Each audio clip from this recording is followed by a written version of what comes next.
ഉസ്താദെ, ഇത് എപിയും ഇക്കും മുജാഹിദും മുഴുവൻ ആളുകളും ഇത് പ്രാവർത്തികമാകട്ടെ. ഒരുപാട് മുസ്ലിം സമുദായത്തിലെ യുവാക്കൾക്ക് ഇതൊരു ആശ്വാസമായിരിക്കും. കുടുംബം നോക്കുന്ന പല ചെക്കന്മാരും കല്യാണം കഴിഞ്ഞാലും മിണ്ടൽ കുറവായിരിക്കും. പെണ്ണിനോട് മിണ്ടണില്ല, പെണ്ണിനെ അവിടെ കൊണ്ടുപോകണില്ല, ഇവിടെ കൊണ്ടുപോകണില്ല. കാരണം ഭയങ്കര കടക്കാരായി മാറുകയാണ്. അവൻ്റെ ഉള്ളിൽ ഇത് എങ്ങനെ കടം വീട്ടുക എന്നാണ്. പിന്നെ എങ്ങനെ അവളെ കളിപ്പിക്കുക, കൊഞ്ചിപ്പിക്കുക. അതുകൊണ്ട് ഉസ്താദെ, ഇത് പ്രാവർത്തികമാക്കേണ്ടത് നമ്മളെ നേതൃത്വത്തിലുള്ള ആളുകളാണ്. അവരെ വീട്ടിൽ നിന്ന്, അവരെ മഹലിൽ നിന്ന്, അവരെ മക്കളിൽ നിന്ന് തുടങ്ങട്ടെ. വെള്ളി കൊടുക്കട്ടെ, എല്ലാ മഹലിലും ഇത് പ്രാവർത്തികമാക്കട്ടെ. അങ്ങനെയാണെന്നുണ്ടെങ്കിൽ മുസ്ലിം സമുദായത്തിൽ ഒരുപാട് 30 വയസ്സ് കഴിഞ്ഞിട്ടും കല്യാണം കഴിക്കാൻ പറ്റാത്ത ചെക്കന്മാരുണ്ട്, കൂലിപ്പണിക്കുന്ന ആളുകൾ. കാരണം 1 ലക്ഷം റുപ്യേൻ്റെ അടുത്തായി സ്വർണത്തിന്, അല്ലേ?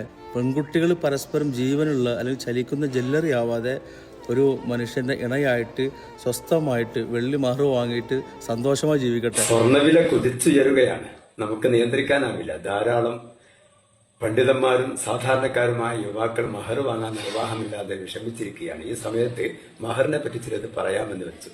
ആദ്യമായി പറയാനുള്ളത്, മഹർ സ്വർണത്തിൽ നിന്ന് വെള്ളിയിലേക്ക് മാറുക. എന്നാൽ പണവും കുറഞ്ഞു കിട്ടും, സുന്നത്തും ലഭിക്കും. മഹർ സ്വർണം നൽകലല്ല സുന്നത്ത്, വെള്ളി നൽകലാണ് സുന്നത്ത്. പിന്നെ 10 ദിർഹമിനേക്കാൾ കുറയാതിരിക്കലും സുന്നത്താണ്, 500 ദിർഹമിനേക്കാൾ കൂടാതിരിക്കലും സുന്നത്താണ്. ഈ സുന്നത്തുകളൊക്കെ വെള്ളി മഹറായി കൊടുത്താൽ ലഭിക്കും. സ്വർണം മഹറായി കൊടുത്താൽ ഈ സുന്നത്തുകളൊന്നും ലഭിക്കുകയുമില്ല, പണം ധാരാളം ചെലവാവുകയും ചെയ്യും. 1 ദിർഹം എന്ന് പറഞ്ഞാൽ, നബി സല്ലല്ലാഹു അലൈഹി വസല്ലം തങ്ങളുടെ കാലഘട്ടത്തിലുള്ള 1 ദിർഹം എന്ന് പറഞ്ഞാൽ 2 ഗ്രാമും 975 മില്ലിഗ്രാമുമാണ്. അത് ചില പണ്ഡിതന്മാർ 3 ഗ്രാം ആണെന്ന് പറഞ്ഞിട്ടുണ്ട്. അങ്ങനെയാണെങ്കിൽ തന്നെ ചുരുങ്ങിയ പക്ഷം 30 ഗ്രാം വെള്ളിയെടുത്ത് നമ്മൾ മഹർ കൊടുത്താൽ ചുരുങ്ങിയ മഹറായി. ഇനി 30 വേണ്ട, 300 ഗ്രാം എടുക്കുക. 300 ഗ്രാം, 500ന്റെ അപ്പുറം പോകും ചെയ്യരുതല്ലോ.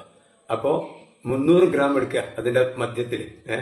എന്നാല് അതെടുത്താൽ തന്നെ നമുക്ക് 50,000 രൂപന്റെ ഉള്ളിൽ ആ ചെലവ് കഴിഞ്ഞിട്ടും 50,000 രൂപയുടെ ഉള്ളിൽ 300 ഗ്രാം വെള്ളി ആഭരണം മഹറായി കൊടുക്കാൻ നമുക്ക് സാധിക്കും. ഇതാണ് മഹറിന്റെ കാര്യത്തിൽ പ്രത്യേകം പറയാനുള്ളത്. സ്വർണം കൊടുക്കുന്നതിലൂടെ പണനഷ്ടം ഉണ്ടാകുന്നു, സുന്നത്ത് നഷ്ടം ഉണ്ടാകുന്നു. വെള്ളി മഹറായി കൊടുക്കുന്നതിലൂടെ സുന്നത്തുകൾ ലഭിക്കുന്നു, പണം കുറഞ്ഞു കിട്ടുകയും ചെയ്യുന്നു.